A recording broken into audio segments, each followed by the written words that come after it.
The thermostat switched to guest mode, and he used our name. The alert was so polite I almost missed the insult. Nest Home has switched to guest mode, my phone announced, a cheery banner sliding over a photo of our living room I didn't remember taking.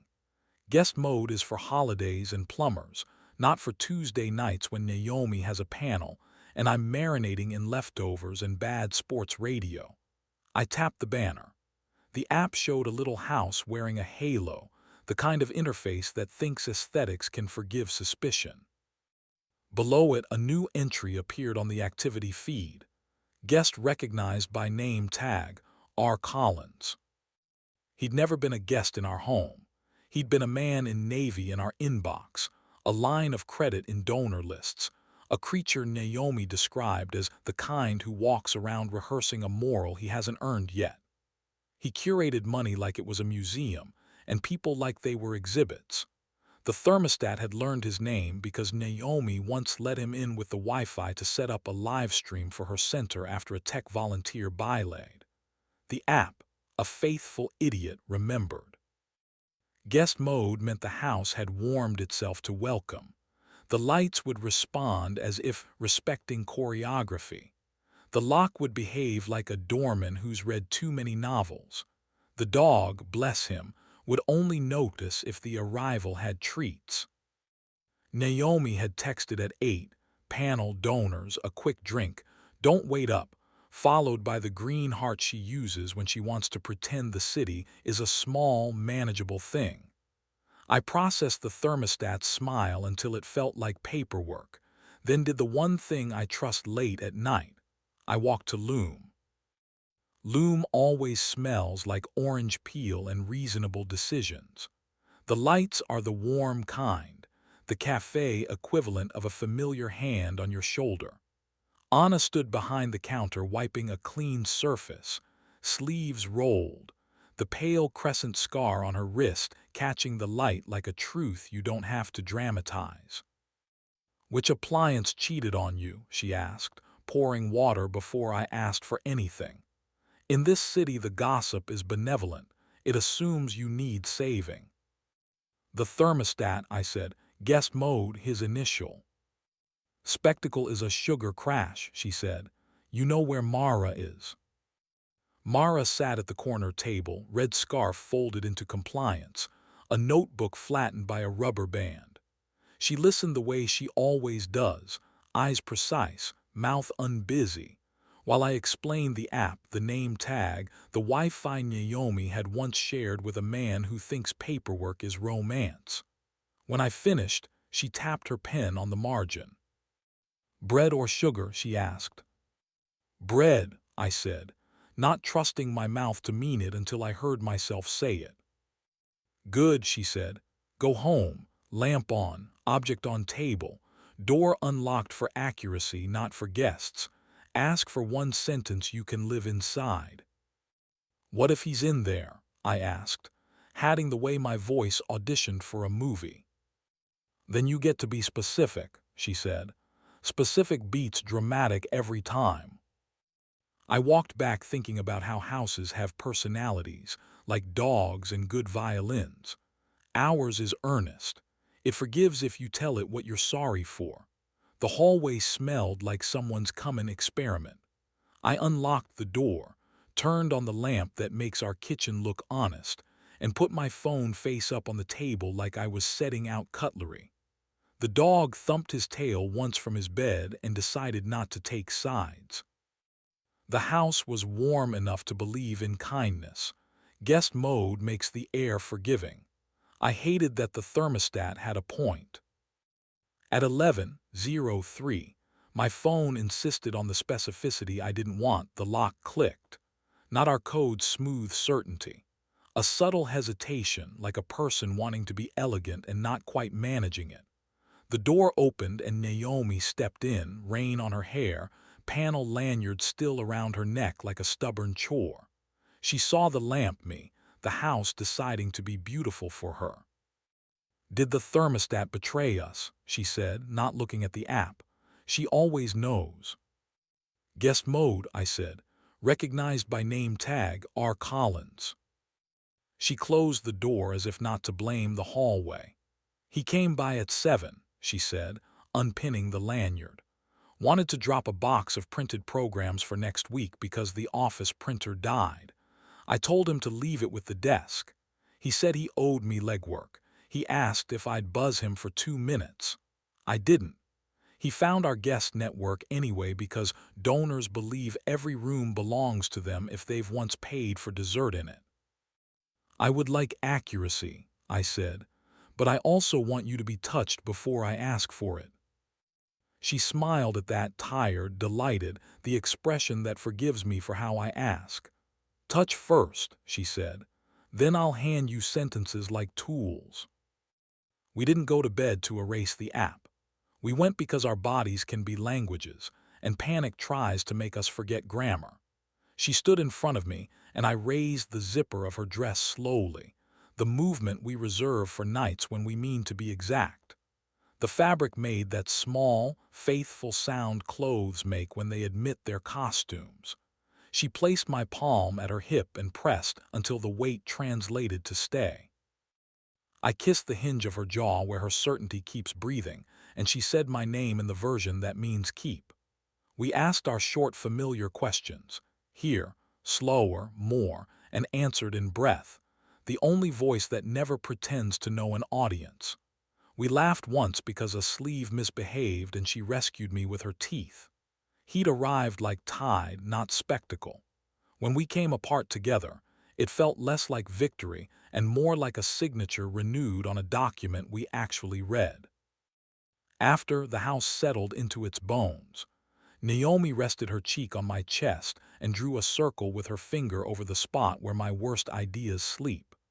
Accuracy, she said into my skin. He wants to be inevitable.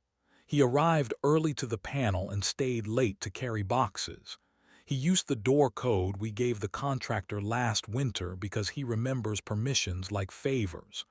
The thermostat saw a familiar handshake and called it hospitality. You didn't let him in, I said. Not a question, a hope trying to behave like a fact. I didn't, she said. And I did. I let his narrative get as far as the door. I hate that. I also recognize I wanted to see whether I could set a boundary without you needing to watch me do it. That wanting is proud. It's mine. We lay still long enough to make a space for a better rule. I said, tools, not bars, and heard my voice be unembarrassed by itself for once. She laughed in that shoulder way that makes me choose her more each time. 1, she said. No device gets to curate our list of guests. If the house is going to be warm for someone, it will be because we said a name in this room first. 2, I said. Old codes die when the job is done. No nostalgia locks. If someone needs entry, they need us more than our history. 3, she said. Novelty is a chore. Your weeks you pick the wrong hour for the right thing. My weeks I move the furniture until the light has to remember us. 4, I added. When either of us misses the wrong gaze, we say it out loud and then we do 3 stupid ordinary things until wanting behaves. Peel oranges over the sink. Play one song to the end before anything important. Kiss in the doorway so the apartment believes us. We got up and did them immediately because midnight respects competence. We peeled oranges. The room brightened like we'd adjusted a setting. We played a song we trust, the one that understands the difference between apology and theater. We kissed in the doorway while the pipes clicked their small applause. In the morning, I killed every legacy code, including the one labeled contractor winter. I renamed the guest Wi-Fi to a word nobody would guess that still made me laugh when I typed it. I turned off every helpful automation that believed in hospitality more than consent. Naomi made coffee and read me a paragraph from a student essay about restraint that didn't feel like a punishment. Discipline is desire with a calendar, she quoted, and then rolled her eyes at herself. I want our calendar. At lunch, I took the long way past the Arcadian out of superstition disguised as rigor. He was there. There is always a navy coat under the awning when a city wants to test you, talking with a woman who wanted to believe this was her nomination to be interesting. He saw me. His face became the benevolent one. "You're lucky," he said, "because that's what men say when they want to unearn your work." "I trained," I said, and kept walking. "He doesn't like my back. That's almost the point." I went a loom to have my victory named. Anna slid me a cookie and refused my false refusal with a look. "Bread," she said, tapping the counter. In the corner, Mara lifted her scarf a centimeter. "Continue." Sometimes the house still tries to be a poem.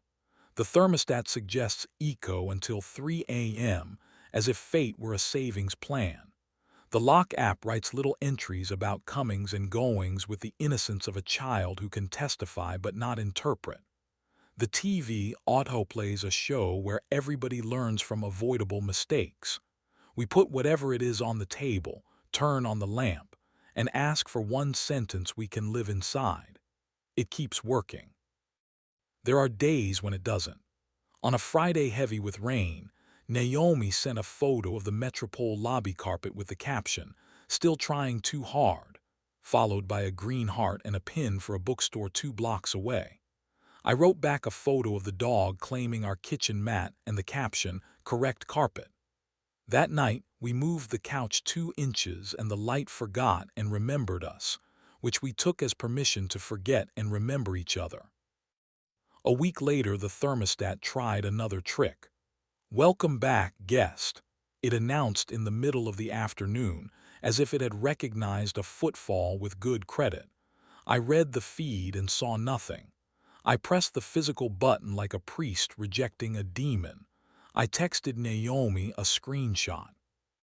She replied with a selfie from the sidewalk in which she is rolling her eyes at the app, and behind her the navy coat is 2 inches out of frame trying to colonize the air. "Not a guest," she wrote. "An old vocabulary. I am updating." I believed her because she looked like herself, and because the light over her shoulder was ours. That night she came home early without saying so in advance and brought bread from the place that makes the crust sing when you tap it. We ate it in the doorway like celebrants. The dog negotiated his share politely and not at all. The lamp did its job. The house forgave its software. Last night the thermostat sent one more banner. "House is learning your schedule," it said, a sentence that sounded useful until I saw what it meant. It had charted our Thursdays, our habit of moving the couch, our doorway ritual, the song we play to the end. It had noticed the hours when we continue to exist on purpose. For a second I wanted to be creeped out. Instead I laughed, the shoulders and teeth laugh Naomi has taught me to like in my own body. I turned the screen to her. "Look," I said, "it thinks it knows us." "It knows enough to leave us alone," she said, and kissed me under the hinge of my jaw where certainty keeps breathing. We turned off every smart thing and did the ceremony manually. A lamp, a peel, a song, a doorway. The ceiling forgave us. The house kept our heat not because an algorithm approved, but because the room remembered who we are when nobody's looking. We are not pure. We are particular and practiced. The city will go on sending men in navy and devices with manners to help us ruin ourselves elegantly. We will go on using one lamp and an orange and a doorway and a rule or two to keep choosing the thing we said yes to, the thing with a key that fits from both sides. When the thermostat asks for names, we will give it ours, and when it tries to make someone else comfortable, we will remind it who pays the bill. And when the next polite betrayal slips across my screen, I will walk to Loom for permission to keep being boring in a way that feeds us. I will put the object on the table. I will ask for one sentence. I will listen. I will touch. I will play the song. I will kiss in the doorway until the apartment applauds, and then I will go to the room where language lives and practice saying yes like we invented it.